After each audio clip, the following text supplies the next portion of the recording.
me tell you, ternyata cinta bukan hanya soal romansa, bukan juga hanya sekedar rasa dan cerita picisan.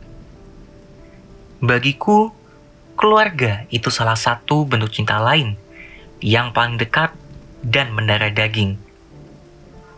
Tapi kadang kerap terlupa, tertimbun oleh segala rupa aktivitas dan kepentinganku. Ternyata, proses bertumbuh ini bukan hanya berlaku untukku, tapi berlaku juga untuk orang tuaku. Semakin aku bertambah usia, mereka berdua pun juga semakin bertambah tua. Saat pandemi, aku harus menerima kabar duka. Orang tercinta yang rela mempertaruhkan nyawa untukku sakit keras. Ibuku divonis gagal ginjal. Serasa duniaku runtuh seketika. Aku amat terkejut. Pikiranku kalut, hatiku sontak teriris. Wanita tangguhku harus berjuang di masa-masa sulit ini, menjadi berkali-kali lebih kuat untuk diri dan keluarganya. Aku sebagai sang sulung harus menjadi kuat tanpa diminta, harus menjadi tiang penyangga untuknya dan juga keluarga.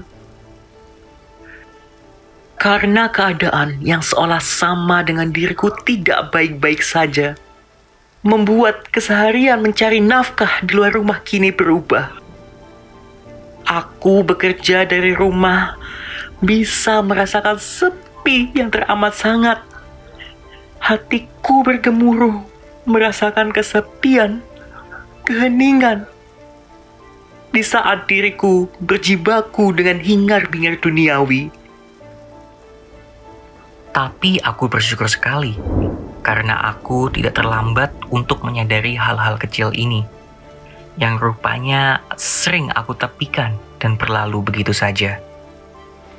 Semoga tak ada sesal dan sesak yang akan mengisi ruang-ruang hatiku, dan aku tak menjadi seorang yang angkuh karena merasa sudah melakukan yang terbaik, dan menghitung hal itu terus-menerus, sedangkan mereka tak pernah pamrih dan mengharap kembali atas apa yang mereka beri untuk anak-anaknya sendiri.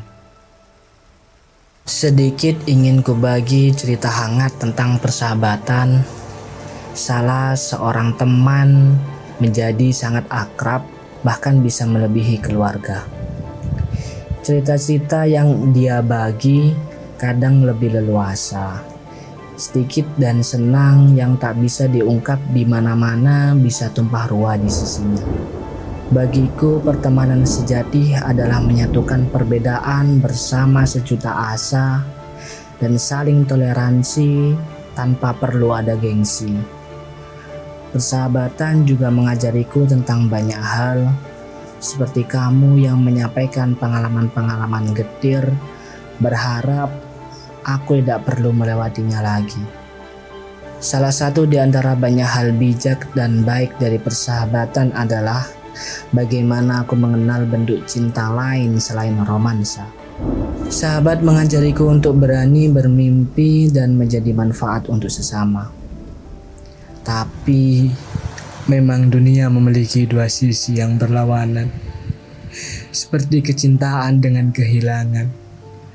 Dan rasanya masih belum percaya bahwa sahabat terbaikku harus pergi menghadap Sang Pencipta. Kini aku tidak akan lagi mendengar cerita dan nasihatmu hingga cendamu yang ramai itu. Padahal ada banyak janji dan mimpi yang belum selesai kau capai. Padahal juga aku ingin engkau hadir di momen-momen bersanku nanti. Ini salah satu langkah tersulitku, merelakan satu-satunya sahabat terbaik dan ikhlas ketika teringat momen-momen saat itu. Walau aku tahu bahwa kematian tak mengakhiri cinta dan doa untukmu, rasanya dunia sangat rugi karena kehilangan lagi salah satu orang baiknya. Aku akan tetap memperjuangkan mimpi-mimpimu, menyebarkan segala kebaikan-kebaikanmu, dan tetap akan selalu mengingatmu sampai kapanpun itu. Satu hal yang sangat aku syukuri sampai kapanpun adalah kenyataan bahwa kamu selalu ada untukku, dan aku juga ada hingga di saat-saat terakhirmu. Bila kata orang cinta itu adalah bentuk rasa saling memiliki, rasanya itu terlalu sempit untuk dituangkan dalam profesi yang berlabel mengabdi. Ya, profesi sebagai guru yang sering diremehkan justru membuat hasratku untuk mengajar terus mengalir. Cita-cita menjadi seorang guru bukan baru kemarin sore aku patenkan. Mimpi ini muncul dan terus bertumbuh dalam sanubari tanpa paksaan. Selimut kebanggaan melekat erat di tubuhku karena mampu mewujudkan mimpi kecilku.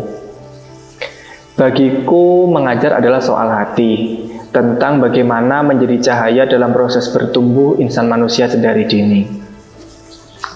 Rasanya dadaku bisa mengembang seperti bunga di musim semi saat anak didikku bisa menyelesaikan studi.